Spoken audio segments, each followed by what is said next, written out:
గొప్ప వ్యక్తి చేదరించుకుంటారు సార్ వంశీని. వంశీ పేరెత్తితే జగన్మోహన్ రెడ్డి గారు వంశీ పేరెత్తితే రాష్ట్ర మహిళలు చేదరించుకుంటారు సార్.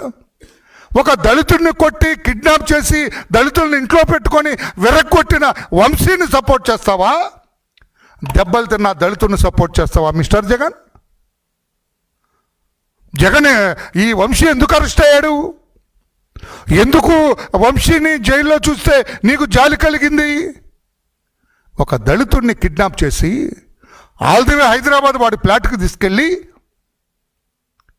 వాడి ఫ్లాట్లో కొట్టి అక్కడ బంధిస్తే వాడు ఏదో రకంగా తప్పించుకొని వచ్చి ప్రాణభయంతో పోలీసులు కంప్లైంట్ ఇస్తే అప్పుడు అరెస్ట్ చేశారు. మరి దళితుడిని కొట్టినందుకు నీకేం జాలి లేదా నాన్న? దళితులు కొడితే నీకేం అనిపించలేదా బాబు? దళితుడిని తంతే తన్నారు, దళితుడిని కొడితే కొట్టారు, దళితుడిని కిడ్నాప్ చేస్తే చేశారు. మా వంశీ మాత్రం చూస్తే ఏదో సొట్టబొగ్గలు పడ్డాయని జుట్టు తెల్లబడిందని నీకు జాలేసిందా?